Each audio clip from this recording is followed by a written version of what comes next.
Yeah, that's an interesting take. I haven't seen enough from his shit to know that's what's interesting about him is he's being heralded as like the next big thing, but he hadn't even had a chance to fucking. Sorry.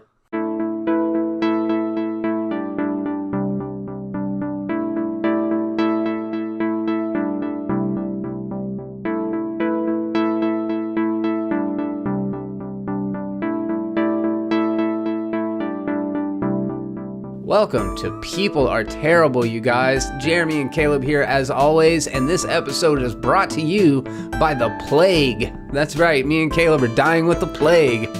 What's up, brother? Good, man. I'm besides the plague thing, feeling pretty good. Yeah, I feel like somehow we managed to transmit the flu or some sort of sinus infection through the Ethernet cables all the way over from Colorado to Florida. You could do the beginning promo, right? Well, not the promo, but the beginning, right before the thing comes in, is me having my coughing fit, then play the People Are Terrible, and then it makes sense. Intercut it with the footage of the cat. Yeah, sneezing. Yeah, so we go ahead and preemptively apologize for any coughing, sneezing, stuffy-headed fever, so you can rest medicine. I don't know if it gets gross sounding. There's some slogan you were going for there that kind of fell apart halfway through. That's the miracle drug, though. Total separate tangent, but like NyQuil, that shit just works. It does. It's pretty awesome. It's not as good as putting like Smoothie in your veins, but it's pretty good. No. See, like some people are on the cutting edge of medical practices, and we'll get into that for sure. We've got a fun show planned for you guys today. We're going to talk a little bit about some weird news headlines from this week. We're going to talk about, of course, Florida Man, but more specifically, there has been a social media craze going on over the last week where people have been Googling their birthdays and talking about the Florida Man headline that goes along with it. I actually haven't done that yet, so we'll get to that here in a little bit. Caleb has brought the topic of the, is it the Stavia? Google Stadia. Stadia. It sounds like Steve. Yeah, I think of Stevia. That's the only way I know how to remember it. And so that's the new not console gaming center that's being released here shortly by Google. And yeah, we're going to discuss a little bit about all of that stuff. But as always, before we do jump into our topics from the week, let's talk a little bit about that smoothie story that you alluded to, Caleb. What's going on over in China? So yeah, a woman in China had this idea. She was like, you know what's healthy? Fruit. Mm-hmm. And I'm just going to bypass eating it and put that shit directly into my veins. Mm. And in a shocking twist of events, it didn't go too well. Yeah, that's where it kind of took a curveball, because you're right. I mean, smoothies are healthy. Intravenous use of you would think that would go all right, especially judging by some of our past stories. But what happened? So this, first of all, reminded me of, you've seen Idiocracy, where they're like, it has electrolytes. It's what plants want. That's kind of what this reminds me of, but the human version. So, here. Okay. A woman known only as Zhang from the Hunan province in South China blended a smoothie of 20 different kinds of fruit and chucked the mixture into an intravenous drip. According to South China Morning Post, the 51-year-old was into unconventional health treatments, and this seemed to be one of the most unusual ones she decided to follow. Just because the fruit might have some nutrients inside them, that doesn't mean you inject the juice into your goddamn veins. While she didn't immediately suffer any adverse reactions, it didn't take long for her arm to get itchy, and she even developed a fever. So her husband took her to the hospital because he's like, well, what's going on? I think she eventually told him. And Dr. Lu Zhangzhu told Jiaoxing Morning Herald that she developed an infection. I think I got pretty good. You did. Infection in her liver, kidney, and heart, and was risk of multiple organ failure. So they literally had to perform dialysis on this woman to get her to live because she fucking put fruit in her veins. Oh, man. First of all, I didn't realize there were 20 different kinds of fruits, so I don't know what that says about me. I can name like 10. Other than that, they must be some sort of Chinese alternative fruits that... It's just all dragon fruit. Yeah. What a fucking idiot. And she's 52, 51 years old, so it's like you've had a lot of life to figure out that this... Like, what makes you on your 51st birthday decide, I'm going to try this out? How do you make it to 55 if you're this type of person? No doubt. That is seriously... Like, I don't know, man. Like, I thought nature would have done its work with this type of person. You know? You know, a couple months ago, we talked about a man that injected semen into his arm. Mm-hmm. I will say this sounds a little smarter than that, but just like a little bit smarter. Not exponentially smarter, just a little bit. Yeah, this to me is like the same equivalent of like, you know, well, chicken's healthy. I'm going to put that shit in a blender, put it in my vein. Well, and that's what we were talking about is like with the semen, like what were you hoping would happen? Where was your basis in science or facts there? At least with the fruit, you can say, yeah, fruit's healthy. So maybe, but it just shows a lack of understanding about the physiology of how we break down nutrients and shit. It's like you're not putting the fruit directly into your blood when you eat it, you know? Yeah, that was my thing. I'm like, did this bitch not take like basic biology classes, basic like health classes? Anyone should know that our body breaks down food and then disperses it to where it needs to go. It doesn't go directly into your bloodstream. No, and she was like, it sounded like she was a little prideful about it. Like, no, I'm fine. And her husband's like, no, you're not fine. There's something bad happening to you. We need to get you to the hospital.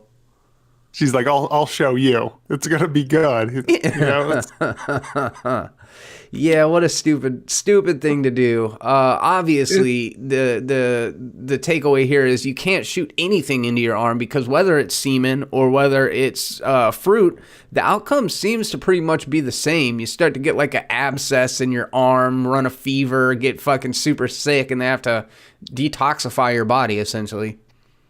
You know what probably the problem is? No one's done a fruit semen smoothie hybrid. That's probably where the good stuff goes. What about if you got pregnant and gave birth to a fucking Sour Patch Kid? A big giant Sour Patch Kid. I think you'd be more likely to give birth to a Garbage Pail Kid if that comes out. Yeah, that's fair. Well, yeah, that's interesting stuff. I mean...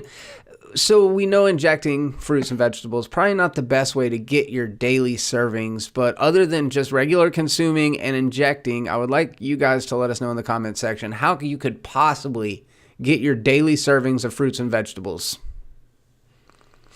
I say straight up the anus into the bloodstream. Hey, it's an option. Crazier things have happened. Yeah. All right. Well, there's people who do coffee enemas. Yeah. No. The hot coffee? Yeah, I watched My Strange Addiction where this lady was obsessed with doing, her and her husband would do coffee enemas every day. And apparently like it goes straight into your bloodstream. So the caffeine does. So it's way, way worse for you than drinking it. Shocker. Shoving coffee up your ass is not good for you. They got hooked on it. They were both. So she started it, and then for her husband is like, "Well, you feel good. Let me try it." Like if my wife was like, "Hey, I've been fucking putting coffee in my ass," I wouldn't be like, "Hey, let me try it." I'd be like, "No, we're making sure you're okay. And why the fuck are you doing this?" I wouldn't just join on. No, like I'm worried about you. It feels good. Oh, okay, my bad. Let's do it. I burnt myself on coffee this morning, and that is just like drinking it. So I can't even imagine how. I just don't understand it. That My Strange Addiction show is so weird. You just learn so much about human behavior, and then when I see stuff like this, the article kind of posited it as nobody would ever inject a smoothie into their arms, right? And I'm like, yeah, of course they would. People are fucking terrible. That was a nice plug for the title of the show. Hey! That was like in a movie where they say the title of the movie. That's what that was. Yeah. 45 rattlesnakes found under Texas house. Holy crap, dude. There's a video that goes along with it. Caleb, you sent me this one, and I was just... Holy crap. They said it was like a nice house in Texas. Let's see. As far as phobias go, being afraid of snakes isn't that unusual, but even if you're not bothered by them, the sight of dozens of them is probably not exactly going to make you feel comfortable. So if you're not keen, look away now. And then, as I said, there's like a video of the crawl space underneath this house, and there's a couple of exterminators. Specifically, I think big country snake removal. A little plug for them there. And they arrive to this house and go under the crawl space and find 45 rattlesnakes in there. The biggest one being like 5.5 feet long. Apparently, they got the complaint because the TV/cable was acting up. So the owner of the house, crawled up under there and said he saw, quote unquote, a few of them. Damn, that's a lot of snakes. 45. Like I've seen like 2 or 3 rattlesnakes at a time, but never 45. Like the video was terrifying, especially that one that he grabbed that was like trying to strike him. Yeah, it's like up on it's got its head up and bobbing, similar to like what a cobra does. I'm not used to seeing rattlesnakes in particular do that. Damn, you've seen you've seen rattlesnakes out in the Arizona desert or New Mexico? New Mexico? Yeah, I have, absolutely. There was one under our porch at one point in time. You could hear it. They're terrifying. Totally not to interrupt the show. I just want to make sure we're capturing, because I notice I can see myself in the corner, and that usually is not happening. No, we're good.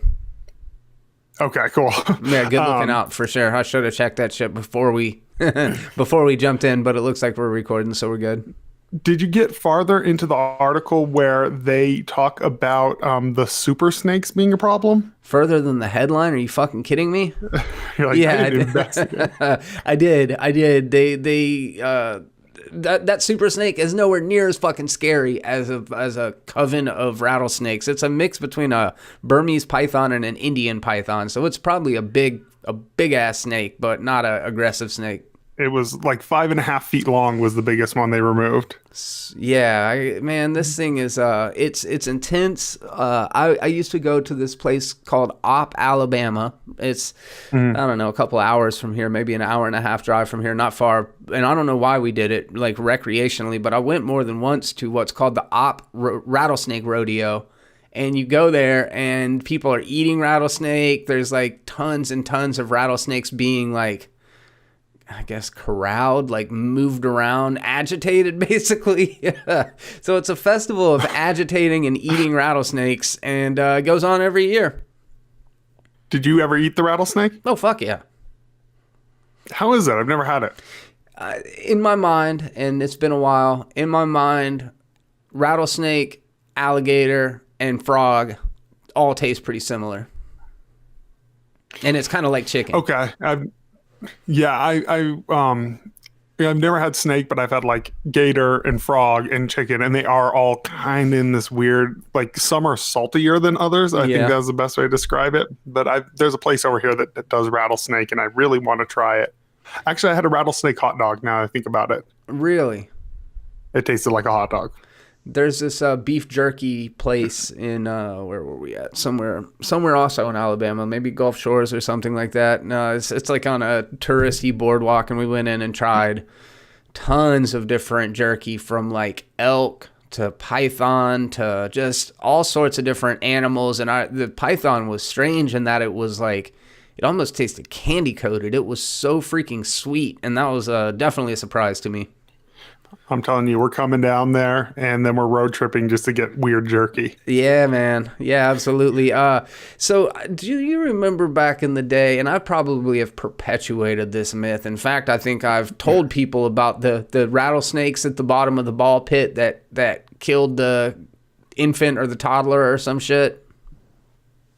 That sounds vaguely familiar. It was like a long time ago that people were talking about this, right? Supposedly, it started circulating through chainmail back when chainmails were a thing back in like 1994. Okay. And so it's been going on for years. I remember specifically it happened in Texas, and there was a a whole litter or whatever you call a whole bunch of fucking snakes that just now hatched, and like a 2-year-old toddler went into the ball pit and got killed. Turns out Snopes said it has never happened before. Not one kid has been bit by one snake in a ball pit. Really? That's just total urban myth? Yeah. Urban legend? Yeah, it's kind of interesting because I really did. In my mind, talk about the Mandela effect. In my mind, I remember going and finding the article, but I don't think that ever happened. No, there's a lot of things that it's amazing how that does happen, because you'll sit there and you'll be like, oh, I read that. And then you're like, no, I never did. I just heard it enough times to where I thought I did. Yeah, 100%. You know, Mueller, if Mueller got a biopic, or if there was some sort of movie that came out, like a really skinny John Goodman could play Mueller. Like he just needs to lose more weight? Just a little bit more, yeah. Yeah, that's really pretty irrelevant. I would watch it because John Goodman's good in everything. Oh, yeah, he's the best. He's the best. We went to sit down and watch Vice last night because Victoria said it was available on Amazon Prime, and it is, but you got to fucking buy it. And I was like, I don't want to see it that bad. No, I've never. It's one of those ones I want to see. I finally picked up Darkest Hour for like a couple of bucks on Vudu, and still haven't watched that either. I was about to ask how it was. I never caught that one.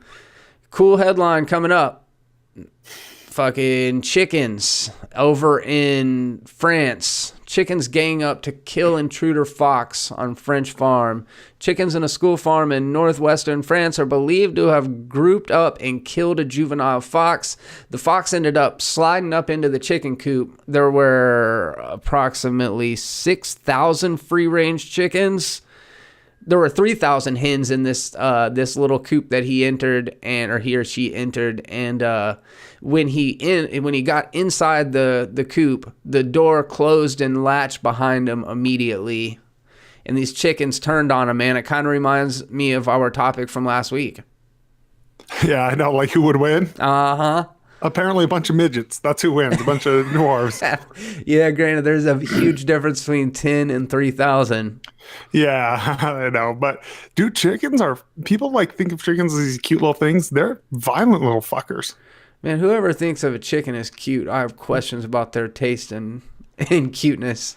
I've heard people like, oh, it's a cute little chicken. My mom one time. So we're at this place because we were back in New Mexico. I forgot what she was getting, but me and my wife are there with my mom, and we go, and there's this big chicken coop, and this big fucking chicken, like the biggest one I've ever seen. And my mom's like, isn't it cute? And me and my wife, they're like, that's so much meat on the chicken. That's where our brain goes right away. My mom was like horrified. And my wife from third world country, she's always like, I grab their neck and I break it. Your mom's mortified. Yeah. I'm like, I still want to one of these days. I wish I still lived close. I wish I would have bought a live chicken and brought it to my mom's and butchered it and cooked it right in front of her just to fuck with her. Could you do it? Oh, hell yeah. I could cut off a chicken's head. I don't know if I could, man. I'm kind of a punk. Like, I definitely have cleaned, hundreds of fish. No problem there. Mammals, there's no fucking way. There's no fucking way I could kill and clean a deer. Chickens are like in that middle area. They ain't quite a fish, and they're not quite a mammal. They're like, I don't know. I might be able to do it, but I've definitely seen videos of chickens running around with their head cut off. So back to the attacking this thing. Did you know chickens eat meat? This was something that I learned recently. Nah. Yeah. So, and they actually are very, like, they attack a lot of things. Like if you can find videos of them ripping mice in half and eating their guts. Yeah. They're like super violent they're little velociraptors. Yeah, that's little dinosaurs. Yeah, for sure. They're so chickens eat meat. Like that's the thing. They pretty much eat anything. They'll eat meat. They'll eat anything you give them. They'll eat bugs. They'll eat anything. But yeah, if a mouse gets in like a chicken coop, they will rip that fucker apart and eat its guts. I'm not locked in here with you. You're locked in here with me. Yeah, those little fuckers, man. I'm telling you. So when I read this headline about them killing a fox, I was like, yeah, it kind of makes sense. Yeah, man. That's just so many death by 1,000 scratches or whatever they say, like that is little chicken beaks just tearing into something. That would be horrifying. That would be horrifying. Literally, if you're the size of a fox, it would be like being attacked by 3,000 velociraptors. Yeah, apparently, too, they said that it just had a bunch of holes on it from its beaks just going into it. Well, yeah, that's animals doing what animals do, I guess. Just thought it was kind of a gangster ass headline there. Chickens gang up to kill intruder fox on French farm. Another kind of gangster headline: scientists give alligators ketamine and headphones to learn about dinosaur hearing. Yeah, this was actually kind of interesting. One of the ones that you brought, I thought, was a little more interesting because apparently one of the things they found was actually the link between, not the link, they've always looked for the missing link between reptiles and birds, but they said something about the eardrum behind the eye and all that. I don't know, I'm paraphrasing, but apparently they did find another link between birds and reptiles, which I found interesting. Yeah, obviously there's long been a debate about whether dinosaurs are more closely related to birds, or rather they're more closely related to reptiles. And this kind of further, like you said, it kind of strengthens the case that there is a closer relationship between birds, dinosaurs, and reptiles than previously thought before, and that it's not such a departure from like we used to. The conventional wisdom used to be back in the 50s, maybe even before that, that dinosaurs were closely descendants of reptiles. And then more recently, it was like, no, they're descendants of avians. And now, like, this kind of points to the fact that both of these theories are kind of correct in different ways. But it is interesting. For those of you guys that don't know, ketamine is really just an animal tranquilizer, but it's also a club drug for us humans. So I was kind of like, what are they gonna give these things ketamine for? And then I remembered, oh yeah, ketamine is basically just like cat tranquilizer or horse tranquilizer. And then they put headphones on them. But in my mind, I was like kind of thinking about, like, if I were an alligator and I were on ketamine, what would be on my playlist? And what would be on your ketamine playlist? Yeah. If I were, you'd have to be like what about a chopped and screwed version of that "Open the Door, Get on the Floor" song? I just picture if an alligator, he's listening to a lot like Die Antwoord. That's what I picture him listening to. That makes sense. Or like Rammstein. Yeah, I don't know. For something about the idea of like a dinosaur or a alligator listening to some sort of. You remember chopped and screwed music, right? Oh yeah, man. Chopped and screwed was the shit. It's just like, and people would, what was that shit called? Lean? Codeine, lean? Yeah. People would drink that scissor and listen to chopped and screwed music. And that's what I imagine, like, because gators are super slow as it is. Then you throw them on ketamine, they're just like, Was lean a big thing out in Florida? I'm assuming it was. Oh, fuck yeah. Yeah. Yeah, it was big back home too. Yeah. It was a big thing. I remember drinking Sprite with the purple codeine in it and being a little bit perplexed. Turn it pink. Yeah. Being like, oh, this is what you guys are into. Kind of back to the NyQuil conversation. That's what it reminds me of the most, is that 30 minutes before you fall asleep on NyQuil. Yeah, that's so I actually, as much as like I use NyQuil, I actually hate the way it makes me feel. Do you? Yeah, like I don't like that feeling that you get that right before you fall asleep. I hate that feeling. It's fucked up. I love it. You're all about it. Like, I mean, I could take NyQuil tonight. I don't have any of the symptoms. No, I'm totally kidding about that. But that said, like, I'll be sitting there watching TV after taking a dose of NyQuil, and like 15, 20 minutes in, I'm like, oh man, this is... Then I'm asleep, you know what I mean? I have weird ass dreams on NyQuil. I don't know why. Like, I have the most fucked up weird dreams every time I take NyQuil. So what would be on your playlist, guys? If you were a alligator on ketamine, what would you be listening to? Best answer in the comment section wins one of those little hearts. We get to heart your comment. So be That's excited. A big prize. Yeah, be stoked for that. What's going on next, man? What's the next story? So this is the one you brought me. The Missouri bill require AR-15 ownership. Can Iowa be next? So this was actually an interesting one that caused me to research more afterwards. So this it's an opinion piece, and very much an opinion piece from DesMoinesRegister.com by Kathleen Obradovic, whatever the hell that name is. Kathy Obradovic. Yeah, your Chinese is better, but it's fine. Yeah. So this is just pretty much saying that, where's his name? That Republican Representative Andrew Michael proposed a separate, okay. A state lawmaker in Missouri introduced legislation to require everyone in the state from ages 18 to 35 to buy an AR-15 semi-auto rifle. Republican Rep. Andrew McDonald also proposed a separate bill requiring any Missourian who is legally allowed to possess a firearm to own one, according to Washington Post. He proposed up to $1 million in tax credits available the first come basis. That's the important part. Yeah, the opinion part doesn't matter, but sorry. Yeah. Well, and then McDaniel later claimed he was trying only to make a point. It was actually never trying to pass the bill. So that's like the part of the story that was really interesting to me. My first thing was like, what the fuck type of crazy person even introduces this bill? Was that kind of your take originally? Yeah, like an armed society is a polite society kind of idea. Like, oh, okay, you give everybody a gun and then that like levels the playing field. But as you touched on, that's not the entire story, even though that is the headline. Yeah, so I had to go to another website. Essentially what he was doing, which I think it's kind of a stupid thing to do, but he was just trying to make a point of like authoritarianism. He's like, hey, look how ridiculous it is when I tell everyone to require a gun. You know, he's like, it's ridiculous, it's authoritarian, and it's weird. But I was just trying to prove a point of nobody likes mandates, basically. Yeah, like no one wants to be authoritarian, told what to do. It's ridiculous. This is America. That was kind of his summarized point that I took from it.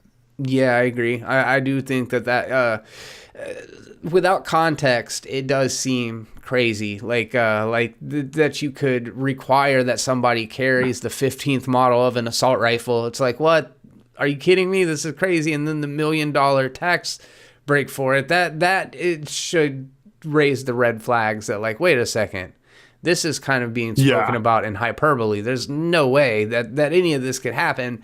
And, you know, we've talked about the gun debate a little bit and it kind of exhausted our ideas behind it. For those of you guys that may be just now catching this for the first time, I have very complex feelings about gun ownership in the first place. Obviously, I don't think anybody should be required to own a gun. I don't think people necessarily should. I personally don't think that guns should be banned. When it comes to assault rifles, that's where I get a little bit more, into that, like leaning towards what the fuck's an assault rifle for, if not for assaulting people. So, but just to kind of let you guys know where I stand on it, I'm not a anti-gun person, even though I am, fairly liberal when it comes to a lot of issues, but I feel like it is a very complex issue, and I don't fault people really for being on either side of it, but I think we can all come across the aisle and say, if you don't want to own an AR, you shouldn't have to.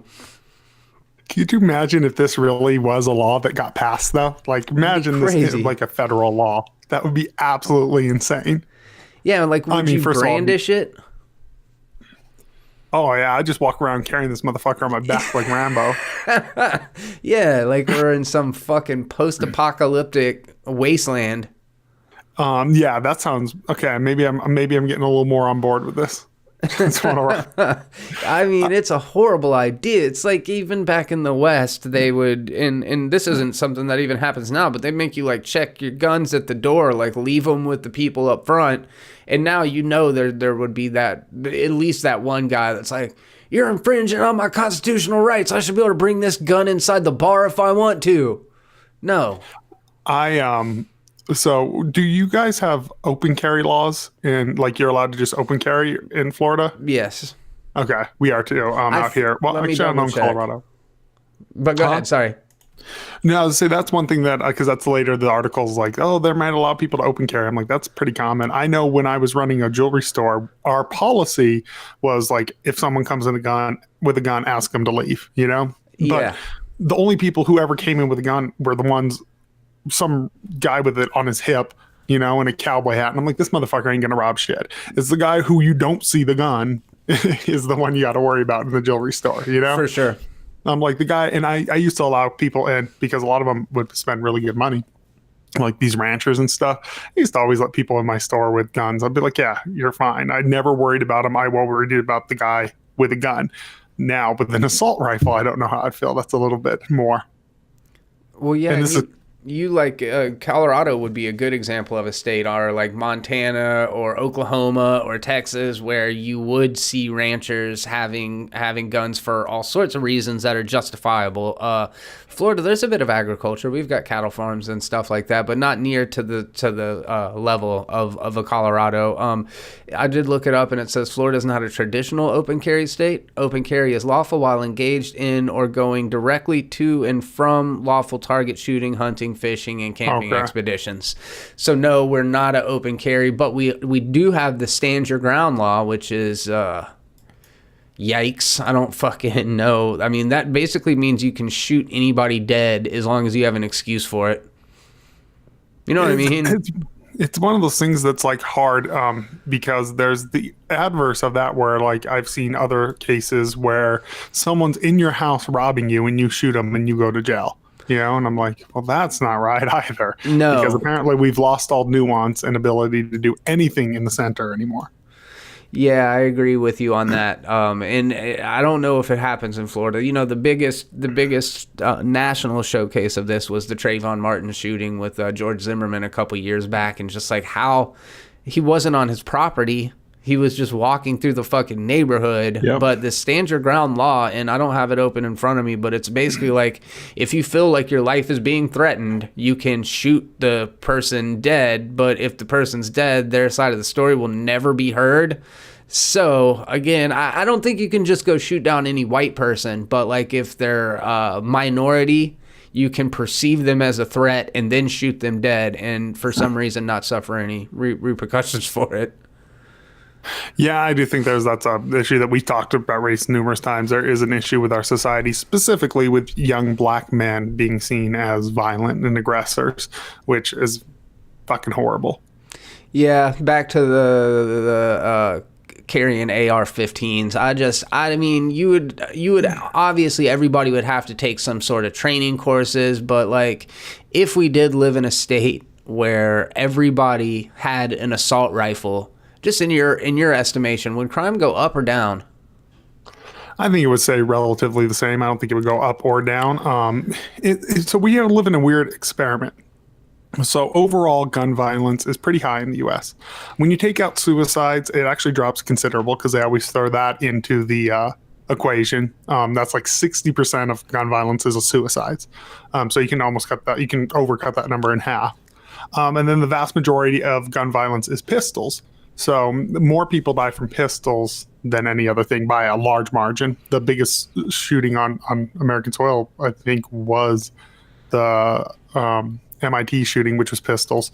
So I think it would probably stay the same, but we live in an interesting experiment where, as a nation, yes, we have gun violence. As a state to state, gun violence is highest where they have the strictest gun laws. Now there's different factors, urban and all that. So I think it would probably level out. Honestly, I don't think it would change much. I'm trying to think. I don't remember the MIT shootings. Unfortunately, there's just been so fucking many of them. But I know that the 2017 Las Vegas shooting, the guy definitely was strapped up with a bunch of ARs and killed 58, leaving over 851 injured, over 400 of them by gunfire and hundreds more in the ensuing panic. So that kind of shit, you can't spray 400 people or nearly 900 people with a fucking handgun. But you are 100% right that perpetrators, and you said it even in the case of the jewelry store and stuff, like people that are going to rob places are going to come in with a conspicuous gun that they can conceal easily. They're not going to come rolling down the street with an AR. You know, they're going to come into the bank or into the convenience store, into the liquor store with a handgun. And yeah, I don't know, man. I have to just assume by the law of averages that gun violence would have to go up if everybody had guns. Now, I don't know how substantially, but I would have to think just law of averages for one thing, and then just communication's hard, man. People miscommunicate a lot, and like in the heat of the moment, in some sort of fucking road rage situation, if everybody had an AR, people are getting hit in the crossfire. That's all I know. Yeah, guns are a weird thing, and I always say this because I'm a firm believer of the stupid platitude, but guns don't kill people, people kill people. So I do think we have a cultural problem with violence, just in general. You know, I think we have a huge cultural problem with that. You can put a gun on me all day and I won't do anything. That being said, I've been very open about my past. I used to not be the best guy. I used to have a gun on me when I was doing stuff illegally, stuff that I'm by no means proud of, a big part of my life that I regret. And I'll tell you what, that gun was not legal. That gun was not traceable. Yeah, right. And if at that in that mindset at that point in time, you could put any gun law in the book, it wouldn't change. I wouldn't be like, well, I'm not going to rob that store because guns are illegal now. But I do think there is, of course, like you said, the law of averages. But then you look at gun ownership has gone down, but mass shootings have gone up too, you know, over the years, which is I didn't know that. Yeah. So yeah, because you even think about like culturally, even in the 50s, how many people owned guns? Like everyone owned a gun, you know? But we didn't shoot each other the way we do now. And I think that says something about our culture of violence. And the way we view people more than it does the guns themselves. I mean, you look at the UK, how the stabbing epidemic right now in London is unreal. Like people are dying left and right from knives right now. And that's, I think, something we need to fix. But then on the more liberal side, if we're already having those problems with a violence, do we want to give people who are violent more tools to be violent? Sure. It's an interesting debate. That's a good point. And for those of you guys that may not know, in the UK, guns are illegal for citizens to have. And actually in Australia or New Zealand, since the mass shooting the other day, they have outlawed, I don't want to speak improperly. I know they outlawed assault rifles. I think they might have outlawed handguns as well, or at least put more restrictions on them. And, you know, when you say that there is a culture of violence, I think because of the internet and things like that, that culture has kind of permeated where I don't think it was ever exclusively American, but I think it was this very American idea of like mass shooters gaining notoriety through the media. And I think that with the rise of the internet, and especially that New Zealand guy, the way that he called out PewDiePie by name and said subscribe to PewDiePie, and then the fact that he made pro-Trump statements, all of these things I think were ways to exploit the SEO and to gain more notoriety. And one of the things that I do commend the media in general for this time is by kind of stripping him of that notoriety. Yeah, that's one of those things that when a lot of independent studies have shown that showing these mass shooters nonstop actually increases violence. Yeah. Speaking of New Zealand, a little tangent, did you see they also just outlawed Jordan Peterson's book, 12 Rules to Live By? No, who's Jordan Peterson? So Jordan Peterson is this guy. He's a liberal, but he's now considered alt-right for whatever reason. And his whole premise is, his big claim to fame is clean your room. He talks about his 12 rules to life. I actually love Jordan Peterson. He's a brilliant man. I don't agree with everything he says, like everyone, but his whole big claim to fame is like telling guys to man up and clean their room. And if your life's not where you want to be, you need to start making small changes. And he always says it first starts with like cleaning your room, and then it starts with doing this and putting your life in order. That book has been outlawed because of these shootings. Which is very dystopian, very Fahrenheit 451. I would have to look into it more to understand what the relationship between the the two are, because I mean, just superficially at face value, I don't know what the fuck one has to do with the other, unless the guy put it in his manifesto or something to that effect. That's what I'm thinking. I'm thinking somehow he was reading it or something. But like Jordan Peterson has never been pro-violence, or I don't even think he's particularly pro-gun. Well, you know? I don't know if you knew this, but if you play the White Album backwards, it summons evil spirits. Oh, that I was aware of. Yeah. That's how we get everyone. Well, and it's interesting. You can find, you can find relationships between. If you look for patterns, they will emerge, I guess is what I'm trying to say. So whether or not this guy, whether or not his intention was that, if a person receives the information that way, is the person who put the information out responsible for that? And then also, like you said, it's not a good thing to ban books. That said, I don't know, me and you have talked about Nazi memorabilia and the fact that it is a part of history or something, but if it's spreading an ideology, is there ever a justification for censorship? Like if doing away with the Mein Kampf would do away with white supremacy, would that be a trade that would be morally ethical? Yes, but I don't think it would. It would do away with it. I mean, I'd be totally fine getting rid of the works of Karl Marx, but I would never want to do that because that's very authoritarian. Right.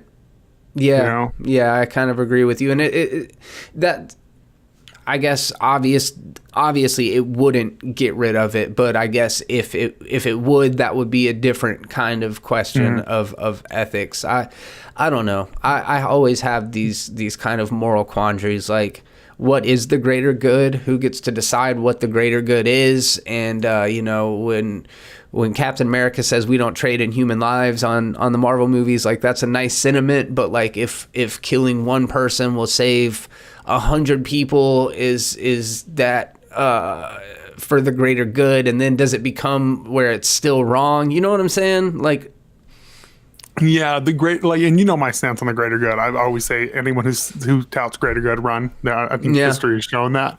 But in like a hypothetical thought experiment, like, is killing one person to save many? I mean, there's instances where we do that. We take out dictators, you know? Right. And those situations, I'm like, well, yeah. But I don't know. I'm thought policing, and you know how I am about it. Really terrifies me. To me, like, banning Jordan Peterson because this guy, I'm assuming, was reading him. I don't know, so don't quote me on that. Reminded me of when Columbine and all the hysteria around Marilyn Manson. Yeah. You know, like, Marilyn Manson has millions of fans who've never done anything wrong. Same thing with Jordan Peterson. Or just an even more stupid stripped down analogy. If the dude's favorite color is blue, it doesn't mean that the color blue did anything wrong. Exactly.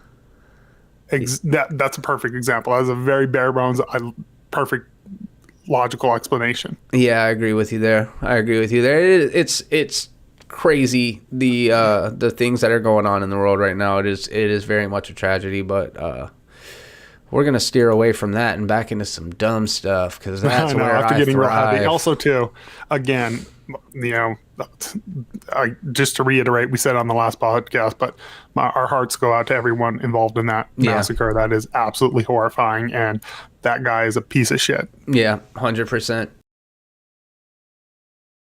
We talk about Florida every single week on this show.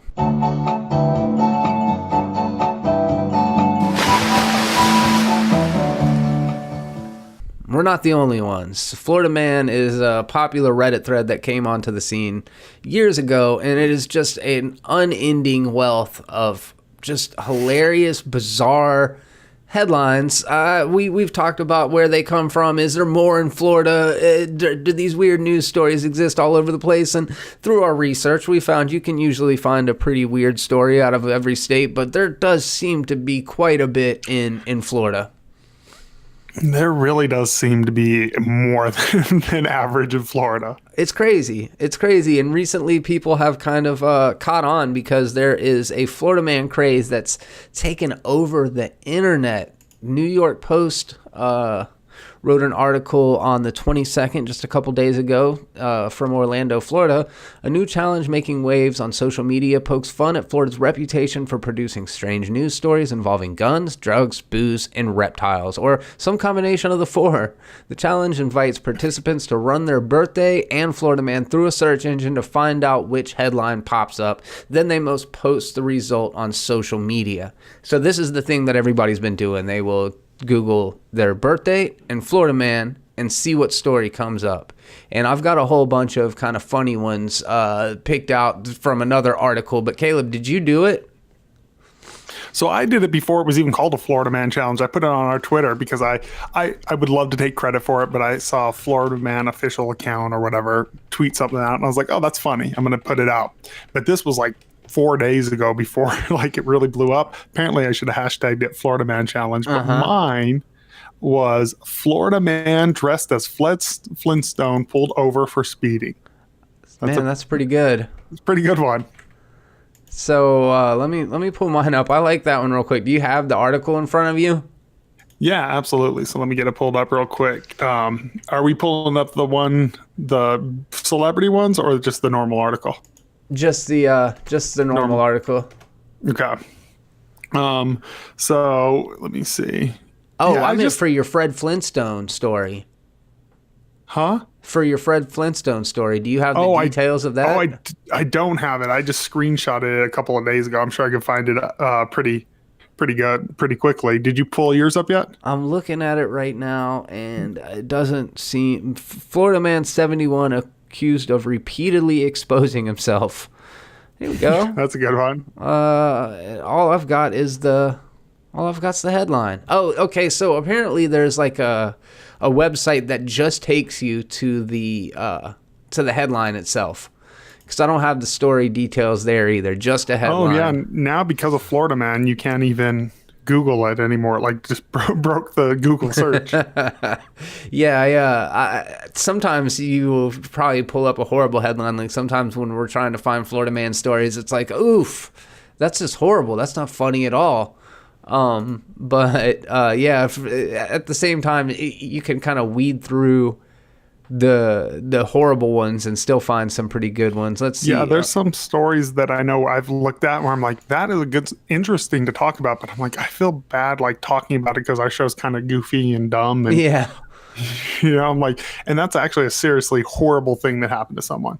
So January 5th, Bradley Cooper, Florida man puts dragon lizard in his mouth and smacks people with it. Yeah, that's pretty weird. I would love to hear the whole article behind that. Puts dragon lizard in his mouth. That sounds very sexual.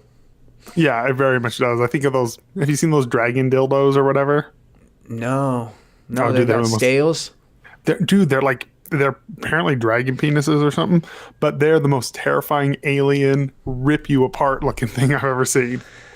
Well, we're gonna have to. You're like, now I need to know. Yeah, it's got spikes and. Ew.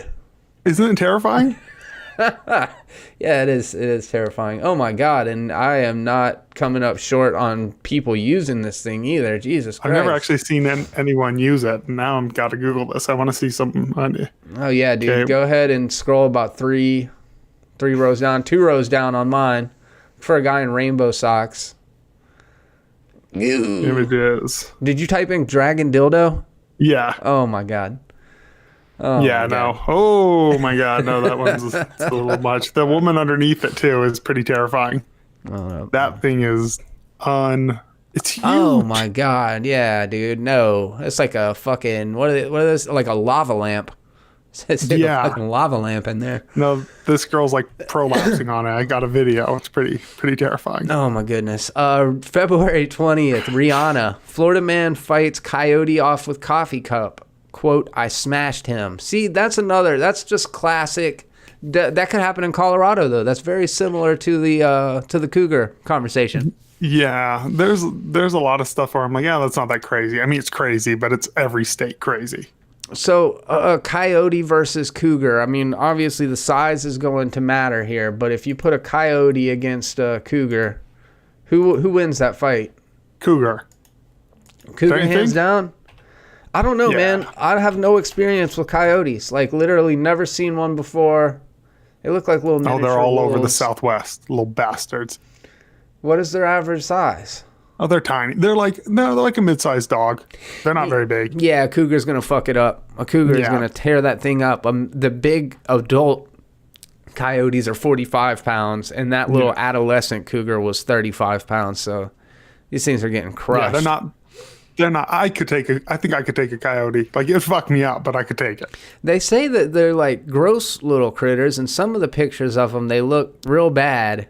But then they look like emaciated. They're like skinny and gross. Yeah, some of them look pretty like wolves, but I guess that's probably like the photogenic ones. Those are the models of the coyote world. The other ones are a little fucking mangy looking, just like real skinny. They're just wild dogs. They're little gross wild dogs. You don't like dogs, man. Shame on you. For shame. I have a dog story. I offended everyone at Starbucks. Oh, God. Here we go. By saying I didn't like dogs. So I walk in, and I love all the girls at Starbucks. They are amazing. I see them all the time. They are the sweetest people. And this girl's like, hey, look at this dog. Do you like dogs? And just immediately without thinking, I was like, oh, no, I'm not the one to ask. I don't fucking like dogs. And everyone, you would have thought I just said the worst thing ever. Like, everyone was like, so taken ababack by it. They fuck up your order? No. They gave me shit for like a week about it. But yeah, dude, that's just, it's an unlikable quality, Caleb. Like, so how come in our society it's okay to say we hate people and babies, but not okay to say we hate dogs? I don't know, man. It's just what it is. It's just the rules. I don't make the rules, man. I just stay in line. That's my motto. Just live by them. Yeah. DMX, December 15th. Florida man arrested for trying to trade weed at fast food McDonald's. Hey, we talked about this one. Half of these headlines, first of all, that just sounds like a DMX headline. That could have been DMX. Rough. Dude, that dude's a fucking mess. Yeah, he is a mess. The last time I saw DMX, he was on that, what's that girl's name? What's the Cash Me Outside girl's name? Bad Baby? Bad Baby, Bad Barbie, what is it? Yeah, it's Bad Baby, and he was on her last video. Like, this video is endorsed by rappers that used to have credibility. Last time I saw him, my wife was watching some rehab reality show, and he was on there. Oh, really? Oh, yeah. He's a big old, or was, but a crackhead. Yeah. No, that dude's has seen some rough times. Yeah, you're right. We have covered most of these. We got Pitbull was the Florida man attacks neighbor with machete named Kindness, which is from right here in my own backyard, Pensacola, Florida, in the house. Florida man Googled how to rob a bank before robbing a bank on October 11th from Cardi B. I mean, that just makes sense. You got to be prepared. You don't want to go into a bank not having Googled how to rob a bank. Like, do you want to go in not knowing how to rob a bank? Let's see. How to rob a bank. Let's see who shows up at my door in the next week. You're going to come up on an FBI watch list. Googled has become a verb for any search engine. You know what I'm saying? Oh, like, 100%. I do it. You could use Bing. Do you ever use another search engine? Accidentally. I think my computer's been held hostage by fucking downloading YouTube videos off of this sketchy online video converter site, because for some reason when I open up my my Google Chrome, it defaults to Yahoo, and I have to switch it back over to Chrome. But fuck no, I don't want to use anything but Chrome. Damn it, I've been using that same site now to put a podcast, see what you've done. Yeah, we'll see how that plays out for you. It could be any of the other questionable things that I do on this computer. Yeah, it might be all those dragon dildo searches. So, how to rob a bank is told by an actual bank robber from the website Adequate Man. I would prefer to take my advice from Exceptional Man, but if not, Adequate, it's just good enough. You know what I mean? Yeah. Clay Toomey is a retired bank robber who claims he robbed so many he lost count. Well, that's legit. He said he walked into the bank and waited in line like a regular customer. Whichever teller was available to help me is the one I robbed. I simply walked up to them when it was my turn to be helped, and I told them, usually via handwritten instructions on an envelope, to give me their 50s and 100s. No mask, no gun, no threat. I just told them what I wanted, and they complied. That's how it works in America, because the amount of money a bank gives up, 5 to 7K on average per bank robbery, is infinitely less than the amount of business they'd lose if shit got wild in the bank full of customers. That's legit advice. So you just walk in that motherfucker, no mask. See how well that turns out for you guys. If you, it's the perception of like, if you don't think you're doing anything wrong, you're not actually doing anything wrong. So you just go in there, you don't make a threat. You're not even robbing the bank at that point, right? You're just going and asking the teller and them giving you the money. I don't see how that's robbery. They're like, you get busted, be like, I never robbed a bank. I just asked via written note for some money, and they gave it to me. They gave it to me, the fucking idiots. But like, I didn't have a weapon on me or anything.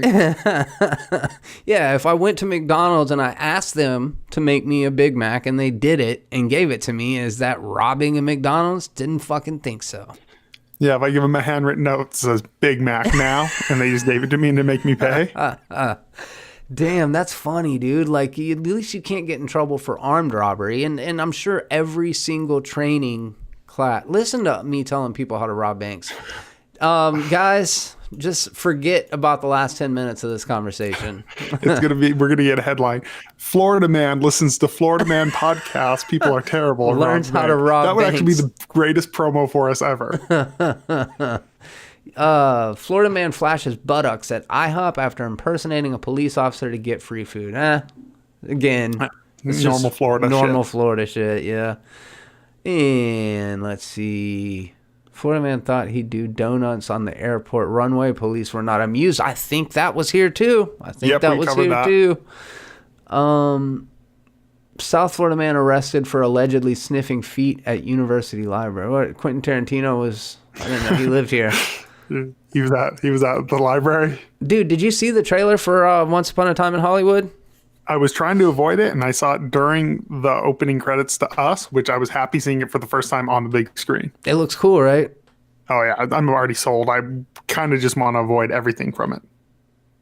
Killed after biting off Florida woman's arm. Kylie Jenner, August 10th. Gator captured, killed after biting off Florida woman's arm. That just sounds like an animal attack. That's like a funny Florida headline. No, you're right. Orlando man accused of throwing Pinky the flamingo to her death at Busch Gardens. Okay, that's kind of a Florida man headline. I'm into that. Let's see what's going on with this one. Well, he probably just like ran out. So it's going to be like the guy who attacked the pelican, the guy from Maryland that we covered last week. Yeah. It's going to be like that. Somebody was like, it's a good idea. I'm going to fuck up this flamingo. What a dick. Little pink bastard. To her death. Why did he do it? Let's see. I don't understand that. Like, to me, that's some serial killer shit, just to kill a random animal. Like, as I already said, like, I would butcher an animal to eat it, but just to randomly kill something is very weird behavior. Yeah, it really is. It really is. And it just sounds like the dude did it for no reason in front of his mother and 3 kids. What a fucking asshole. In front of his 3 kids? I probably told you my dad killing my rabbit story. Have I told you this story? Yeah, but they might not have heard it before. Oh, I think it might have been on one of the old ones. But yeah, my rabbit got sick. I was a little kid. And my rabbit got sick. And my dad didn't want to pay to put it down because it's a fucking rabbit. And so he gets a bright idea to turn on his car, throw this thing in like a pillowcase, and put it over the exhaust to gas it to sleep. So I'm sitting inside watching out this window, him and my grandpa with Midgie, my little rabbit, in there, of course, freaking out, bouncing around and squeaking. And they're like, Caleb, don't worry. It feels no pain. Like, don't worry. Don't worry, Caleb. It's fine. And I'm like sitting there just bawling, watching this rabbit in the horrible way of dying. They should have just shot it. It would have been so much more humane, because it was like really sick. But my dad's like, I'm not paying a vet to put it down. I'll just gas it. I got an idea. Huh. Yeah. I wonder. Yeah, I got a similarly. Well, no, because it wasn't a pet and it wasn't my dad, but I worked at Subway on Pensacola Beach many years ago. I shouldn't have said that. I worked at this place many years ago, and we had set those like adhesive little glue traps for rodents, which I'm not gonna lie, that's probably the worst way that you could do it, and it's fucking horrible. I would come in and I would check them, and sometimes there would be just like an arm or a leg in there where they had just completely gnawed themselves out of it to unstick themselves anyways. And some coworkers that came in before me one morning, and they found a couple of them stuck in a glue trap, so they put the trap with the rodents into a trash bag, tied the trash bag, took it out behind the store, and ran it over with their car. And I guess that was, they didn't have a gun to shoot the thing. Maybe that's one of the more humane ways of doing it. Yeah, I was like, I don't know at that point. Like, I agree. I think just a normal mousetrap is much more humane. Kill the thing. Yeah. You know? Yeah. Like, instantly. I don't know what the humane way is. I don't think leaving them there to starve is any more humane. No. And yeah, like I thought the glue traps were supposed to be more humane because in theory, they just stay there until you find them, and you put like canola oil or vegetable oil and it chemically unbonds them. But obviously they're not trying to stay stuck.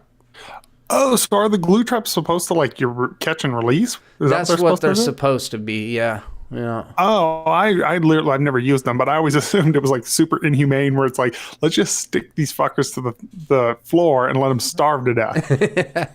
Oh, yeah. I don't know. I wasn't there for that, but it sounded horrible. I don't know what the alternative was. I guess keeping your store rat free would probably be it's probably the best thing. Best choice for everybody involved. Yeah. I mean, you can't like just to kind of absolve them of some blame. It was in a strip mall, and everybody in the strip mall shares the same roof. So, like, your shit can be completely impeccable inside the store, but if the neighbor's shit isn't taken care of or whatever, then they are, they're going to travel between the buildings. So, that was one thing that we shared with all of our neighbors. And then another, there was a quote unquote electrical fire at the bar next door, which maybe it was. Every time I see an electrical fire, I'm like, that's a fucking insurance claim. But our restaurant smelled like soot for like months afterwards, Yeah. Electrical fires are a horrible smell. Yeah. Yeah. And what's funny is it was this bar called the Islander, and one of the traditions, something that would never fly today, one of the traditions is that all of the women that would like take their bras off would leave them on the ceiling of the bar. So you'd go into the bar and there were like thousands of women's bras hanging on the ceiling. Have you been to Twin Peaks? Do they have those up there? I'm familiar. I drop my coworker off there every day, and I've never been in. I went in once for a work thing, and apparently, so I've been into it actually twice. Been in once. First of all, I think it's weird. I don't like going into places like that. I'm there to eat, not stare at asses. Yeah, yeah, right. It's weird to me, to be honest with you. But we went in once and it was just shorts. But apparently, there's like a lingerie day, and like I went and literally everyone was just in bras and thongs. Really? Yeah, I didn't realize they got down like that. Like it was like one step removed from a strip club, which is weird because there were like little kids in there. Yeah, it's like family dining for kind of pervy dudes. Yeah, like I'd feel like a weirdo. First of all, like most of these girls are in their 20s. I'm almost too old to look at them, let alone these 50-year-old guys with their 4 kids with them, Yeah. It's a little weird. I remember being, I think it was 4th. No, it was a little older. No, maybe I was in middle school. I think I was in elementary school. No, we were in middle school, and I played baseball, and our team won a game, so the coach, Pete, was going to take us all out to lunch, and he decided we were all going to go to Hooters, which Hooters is a similar deal. I think it's probably a step down from Twin Peaks, like not as provocative as Twin Peaks. Plus, I gotta say, when you live on the beach, your sensibilities are going to be a little bit different. Like, everybody's half naked all the fucking time on the beach, so it's like the provocativeness of it, I think, is a little skewered for me, because like you go into the Hooters on the beach and the girls have more clothes on than the girls outside of Hooters. You know what I'm saying? So anyways, yeah, Hooters was never that extreme. No. But so this coach Pete takes the whole baseball team into Hooters, and I remember thinking it was super cool. We were like super grown because instead of drinking pitchers of beer, we were drinking pitchers of root beer and all eating our chicken wings and stuff. We thought it was super cool. But Hooters, nobody else does wings like Hooters does. And when you say you go there to eat, like sometimes I want greasy breaded fucking chicken wings covered in hot sauce. I haven't been to Hooters since I was like 13. I can't even remember, or 15. I can't remember what it was. It was one of those things like we went to like when my brother first got a car. Yeah. We're like, let's go, see girls, because we were dumb teenage boys. Yeah, of course. And that's probably the last time. And then you hit that age. I don't know that we ever will, but where you're like, yeah, let me go look at some fucking 20-year-old girls' asses. It's like there's strip clubs, though. You know what I mean? It's a weird concept. I think that's for me. Like, first of all, people think I'm weird, and I actually am one of these guys who doesn't like strip clubs, and people think I'm weird about that. Like, or people think I'm lying. Like, oh, you just say it to sound like a nice guy. No, they don't do much for me. I don't know. I was a firm believer of, even when I was a dog, I'm not going to say I'm a good guy now, but I used to be a dog. I always had the attitude of, why would I go to a strip club when I could go to an actual club, talk to a woman, and actually have sex? Yeah. So strip clubs are always a weird thing. And then the Hooters, Twin Peaks are even more removed and even weirder to me. I don't know. I just have a hard time wrapping my brain around it. Let's talk about the Google Stadia. Yeah, we probably should get to topics instead of boobies, right? I guess. So the Google Stadia is something I am excited about and worried about at the same time. I mean, I do think it is the future, but the Google Stadia is Google's new quote unquote console. Now, there's no actual box. There's actually no controller necessarily needed. There is a controller you can buy that'll Bluetooth to your TV or any computer you have or your cell phone. But essentially, this is a cloud-based gaming system. It's going to run games off of mega PCs on a server and stream the picture directly to your TV. They're claiming that they will get up to 8K resolution at some point in time. And it could potentially be the future of video gaming, in my opinion. Did you watch the conference, or at least highlights? I watched highlights of the conference. I pulled up the specs on IGN, and I watched a couple of different content creators talking about it. And I mean, it sounds fantastic. They're talking about 10.7 teraflop GPU times 86 CPU. Supposedly, it is going to outperform the fucking new gen Xbox and PlayStation combined. Zero latency. Like they are really heavily pushing the specs on this thing, and it sounds amazing. Supposedly, and in that conference, they said they went out and bought like one of the cheapest computers you could buy to see how it works, and that it works seamlessly. So it all sounds to me too good to be true, but that's also classic me being, super cynical about everything. So my thing is internet infrastructure, I think, might be a problem for people. Now, I have fast internet. I've streamed games before on my PS4 because they have that PS Now service where you can stream like old PS3 games. Mm-hmm. I've done it. I've done game streaming. There is a little latency. It wasn't horrible, but there were some games where I'm like, this is not as responsive as I would like it to be. So apparently, this is coming from a complete tech idiot. The difference being, from what I gather from just watching the press conference, I'm watching a thing, is they're technically doing it different than like PlayStation Now and a lot of other gaming streaming services where they're streaming everything to you and you're controlling it on your box. Apparently, your controller via internet is syncing up with an actual computer. And the only thing they are actually streaming to you is the video itself via like Netflix or anything like that. So you could potentially only get like buffering screens, or like where it gets a little more pixelated for a few seconds on Netflix and then comes back up. Which, if so, that gives me a lot more hope for how it would work, because I can stream Netflix in 4K, and if we're only streaming the actual video to it, then in theory that should make sense. Another thing that excited me is They talked about couch co-op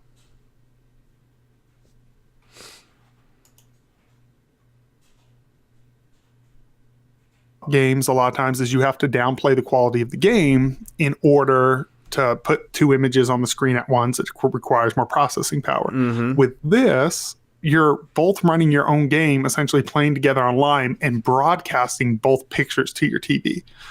I think this, if it doesn't work now, is the future of gaming.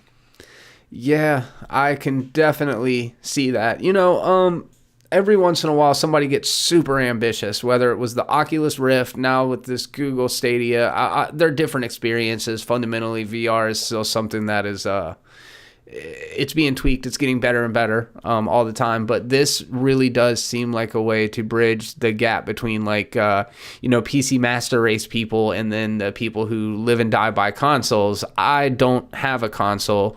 I would definitely use the Google Stadia. I think there are super cool perks to it.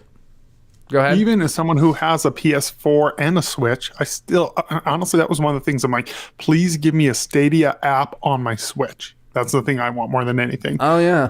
Because it already has controller support, which I could picture them trying to do that, because they said anything with a Google browser at launch, which implies that they're going to get more.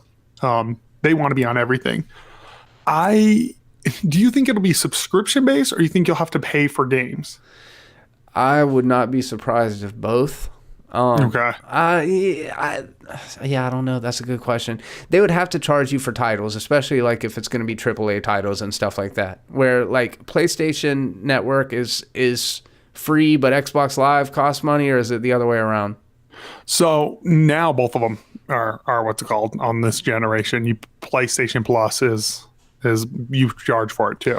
Yeah, that's what I have a feeling would be is like you pay a subscription service and then you get your titles on top of it. But I know that because it's so integrated with Google, they've got like cool things where you just hit a button in the middle of gameplay and it'll bring up the tutorials for it, or different the user guide for it. And like it sounds really, really cool because of how integrated everything is. I was checking my CPU and my speed before we went live, and I'm clocking in at like 19.1. It says you need about 25 megabytes per second to be able to stream efficiently, which I don't think is all that much. I just don't know why mine isn't performing better than that. So I took some pictures of my router and my modem and the specs from my test, and I'm going to go up to Cox and just see if I need to buy a better modem to get better performance out of it, because I feel like I should be getting better than just 19.1, because right now it seems like it would be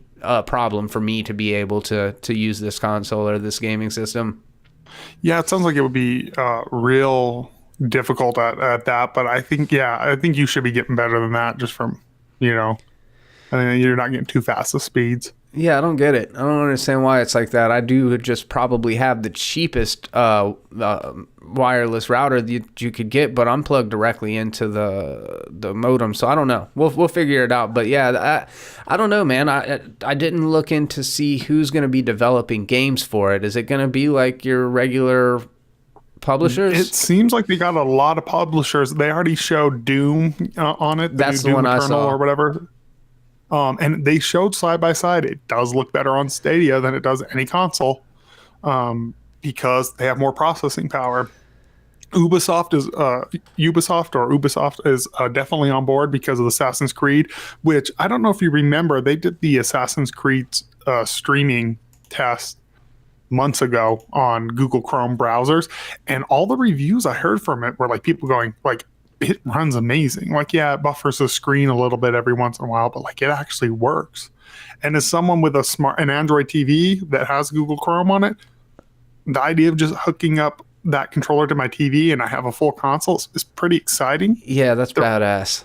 The one thing that did make me wonder if it's subscription based, there's a part of the conference where they talk about, they go, imagine watching a gameplay video or a trailer for Assassin's Creed. And at the end, it's like, play the game. And you click play the game. And then the game pops up within 5 seconds. And they show the person playing it. I'm like, is that a demo? Which would make sense if you're still purchasing. Or if it just jumps straight into game, then that would imply that there's a pretty hefty subscription fee for this. Sure. Yeah, I know what you mean. That's a good point. Or does it let you play it for X amount of minutes or hours or whatever until you actually have to purchase it? One thing I really like about it is the controllers. They are so intuitive. They're like a nice split between the Xbox and the PlayStation and just look perfectly usable and familiar, and like it just... That's the kind of joystick that I would want. If I were to design a joystick, it would look exactly like that. Yeah, it looks very similar to, a hybrid between the DualShock 4 and an Xbox 360 controller. Uh-huh. And which the new PlayStation controller is phenomenal, so much better than the DualShock 3. The Xbox has always had wonderful controllers, in my opinion. They've made some of the best ones. The Xbox 360 still to this day is one of my favorite controllers of all time. And this kind of has the hybrid, except for the joysticks are down on the bottom instead of the one up top and one down low like the Xbox. But I don't know, this is something that I just wanted to bring up because I'm very, very excited about it, even though I do have my doubts. But people had doubts about streaming movies, and look how far we've come. 100%. Yeah, it could be great. And if it works at launch anywhere close to what they're pushing it as, I think it's got a very, very bright future.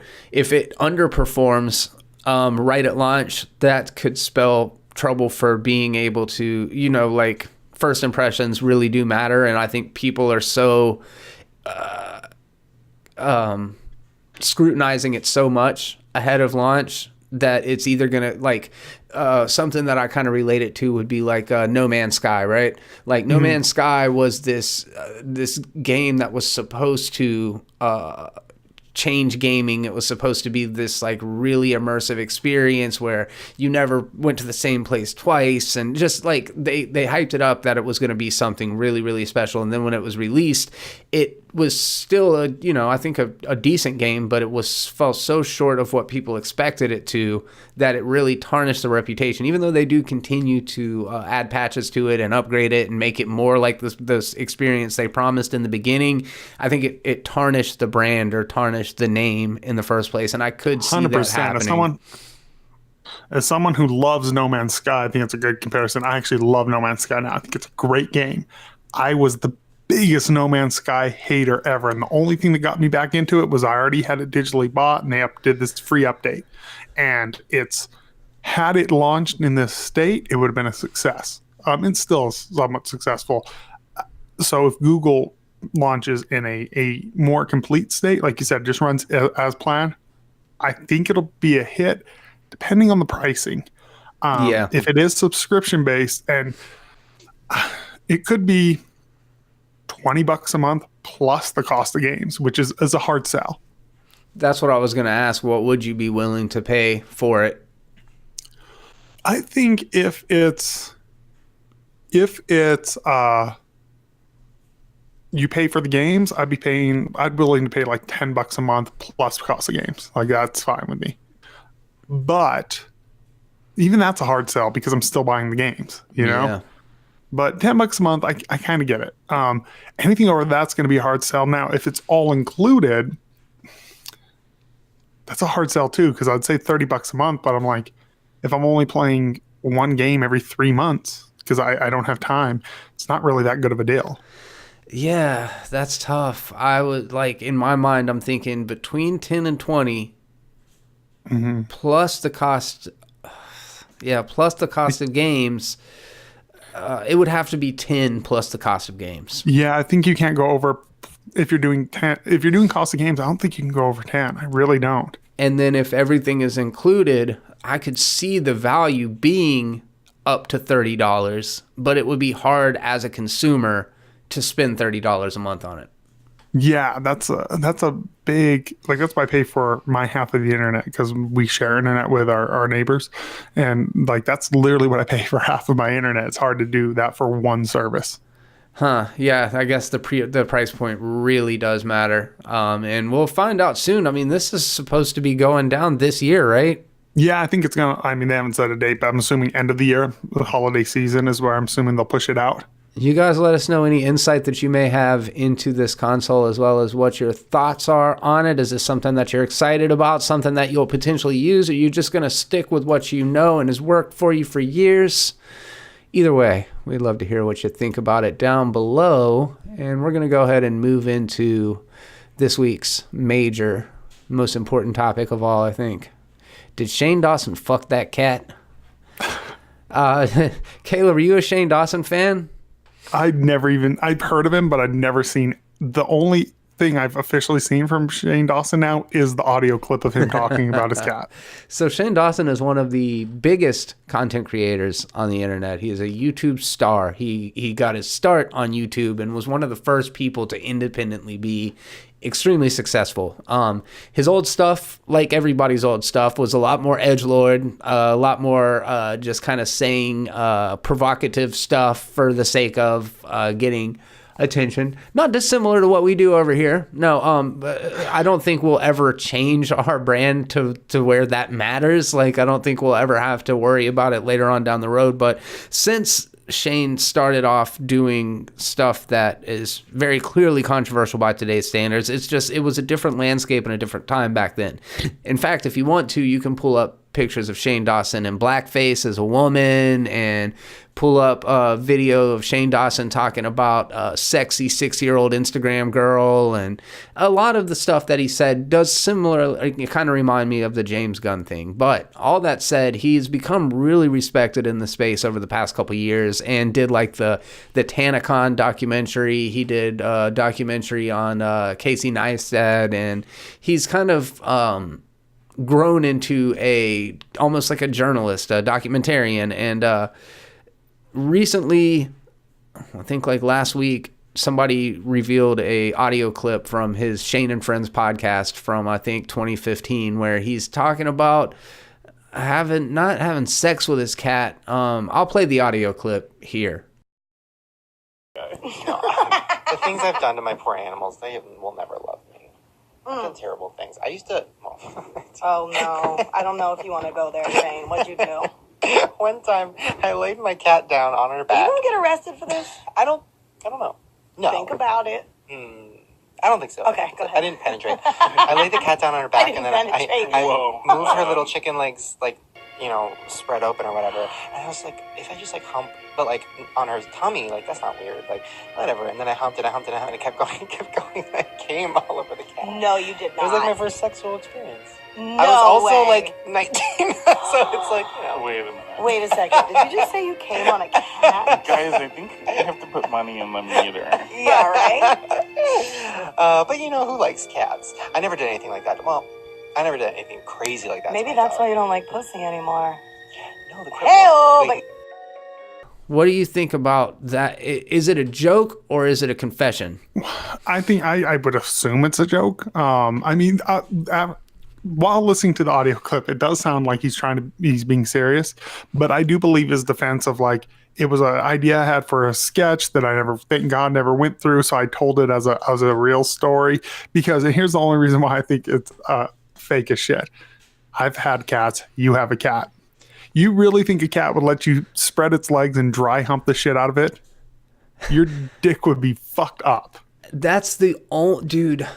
That's what's got me torn on this whole thing. Because I agree. Like, first of all, I wanted to do a little bit of service to Shane Dawson and try to go find the entire episode.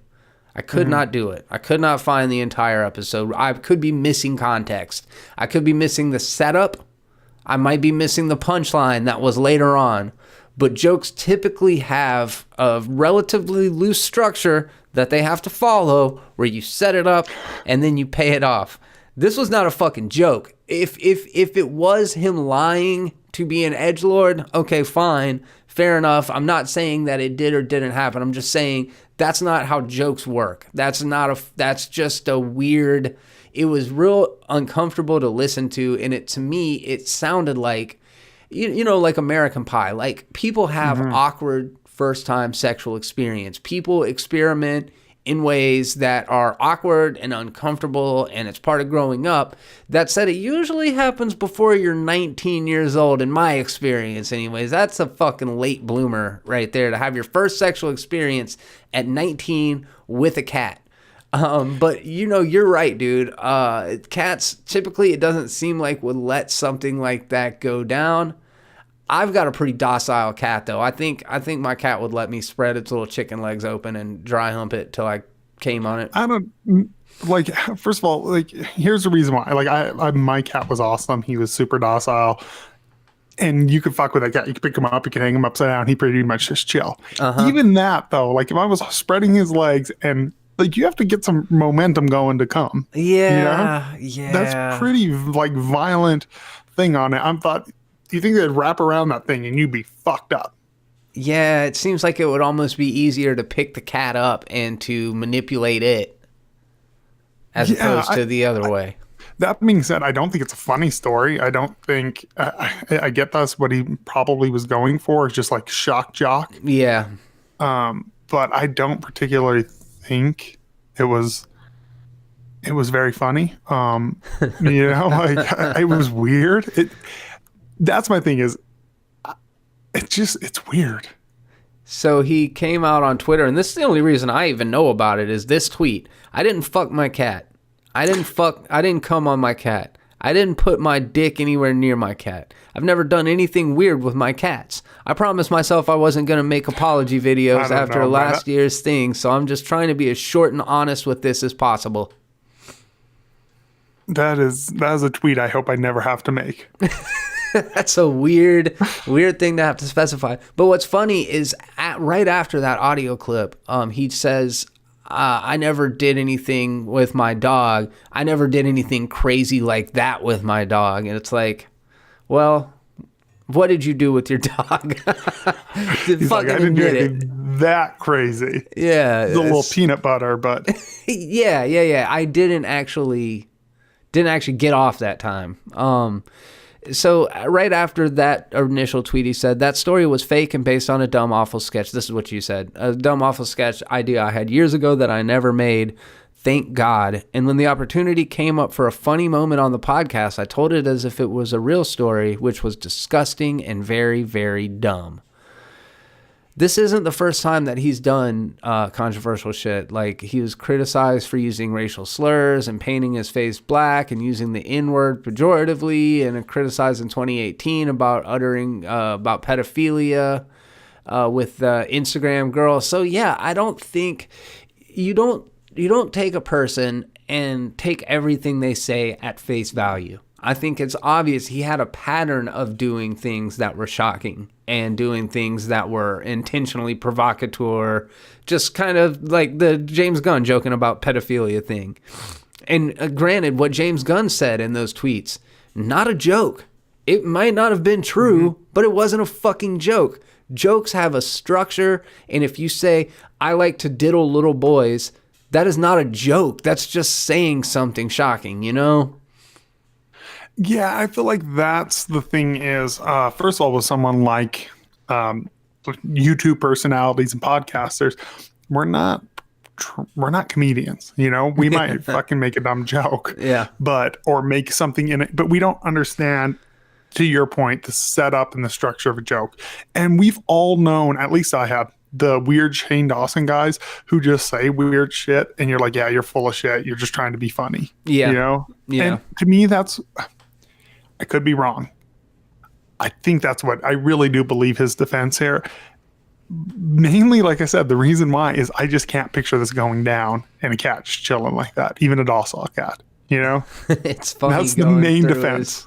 His Instagram profile and seeing all the pictures with his cat. Like, he really likes that cat. There's a Twitter account called Shane Dawson's Cat that I followed. What? Yeah, and it's just him making all these jokes about Shane Dawson. Like, there's one of him proposing to his boyfriend, and the cat retweeted and said, so you come all over me and then do this shit?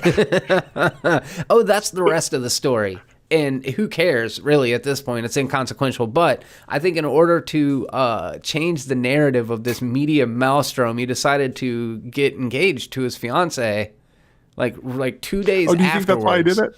Bro, I think, again, back to the SEO thing. It's like when you type in Shane Dawson and the autofill is fucks cats, it's not near as good a narrative as the, Mary's has surprise engagement to his fiance or, to his longtime boyfriend or whatever.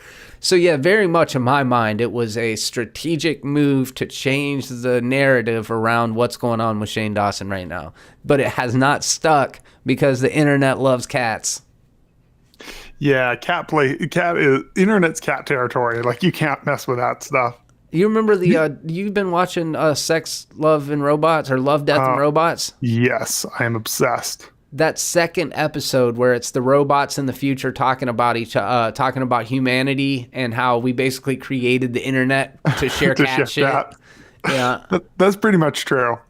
That's I've only seen the first 2 episodes, so I need to finish that series. It gets much better. I really liked what's her name's Edge. The first episode I thought was pretty dope. Yeah, it gets much better though. Those 2 are some of the worst ones, which is I love it, but those 2 are to me some of the weaker ones. There's another Terminator movie coming out. So, I don't know, but here's another question, and so I do think it was a joke. Should what we say online, this is a new reality we're dealing with, and especially younger than us is really going to deal with this in the next upcoming years. Should we say online or do online follow us for the rest of our lives no matter how much we change? No. And to be honest with you, dude, I don't even think if Shane Dawson did that to the cat, I don't even think the cat gives a shit. It's a cat. Like, It's a cat. I don't even care. Like, if whatever that dude did or didn't do, I don't think that there was a victim there. I don't think that it was like a criminal offense. Now, if he would have penetrated the cat, I might feel a little bit different. But that cat don't give a fuck. Given the chance, your cat or your dog would probably hump you to ejaculate to completion if it had a choice. I don't know that. I can't speak to your pets, but I just have a general feeling about animals. They don't give a fuck. They don't care about that shit. So I don't feel bad for the pet or anything like that. It's weird to say these kind of things in a public setting in general. That said, I don't think that we should be penalized or criticized for the people that we were. Criticized, sure. Penalized, no. Because people change. You just reminded me of a story that I'm going to go on tangent because it's a weird ass story of I'm sure you've met someone who tells you a story and you're like, why the hell would you tell that to anyone? Yeah. So like I would bury it in shame. And that's kind of this, if this did happen with Shane Dawson, like I don't know why he would say it to his friend, let alone a thing. But that reminds me of this guy. He was a weird guy that I worked with. And he was in his like, I was probably like 26 at the time, and I was his boss, and he was like in his late 40s, and all of a sudden it's like just me and him at the job, and he goes, something, I don't remember how it came up, but he's like, hey, do you remember when you first saw your set of boobs? And I was like, what? And he's like, I'm like, all right, but it was just me and him. I was like, all right, man, if you want to have this conversation, we'll have it. And I was like, yeah, it was my friend's sister. She like jumped in a pool and her top came off. Yeah. And he's like, oh yeah, I still remember. He goes, that's kind of similar to what happened to me. And I'm like, oh, okay, like whatever. And he goes, my aunt was in a pool and her top came off, and like her boobs were huge. And I'm like, why are you fucking telling me this, dude? And then he goes, gets worse. He goes, so like, I mean, they were big. Like I had to look at them, and then like I had to get out of the pool and like go take care of myself. Oh God. I'm like, did this guy just tell me a story where he masturbated and thought about his aunt? His aunt's big old titties. Yeah, like bury that story deep in shame and put food on top of it and get obese. That's what you do with that story. So similar and different. I knew these guys. They were just a couple of stoners, just fucking idiots. We were kids. I don't remember how old we were. Probably between fucking 14 and 17. That weird little age group. Maybe a little earlier, a little later. I don't remember. But I do remember specifically hearing that they had this ritual where they had a tennis ball and they cut a slit in the tennis ball and they would fuck their dog with it. And they thought it was like funny, like a joke, or I don't understand what the motive was or why I knew anything about this, but they would stick the tennis ball on the dog and fucking jerk it off. Okay, so what would they rewind this? So they would fuck the tennis ball? No. Okay, so they had a tennis ball, they cut a slit in it, and they would clamp it onto the dog, and then they would use the tennis ball to get the dog off. Why? That's what I'm saying. I don't know. Just so that we could talk about it 20 years later on our podcast. It reminds me of the South Park episode where Cartman jerks off the dog. Have you seen that? No.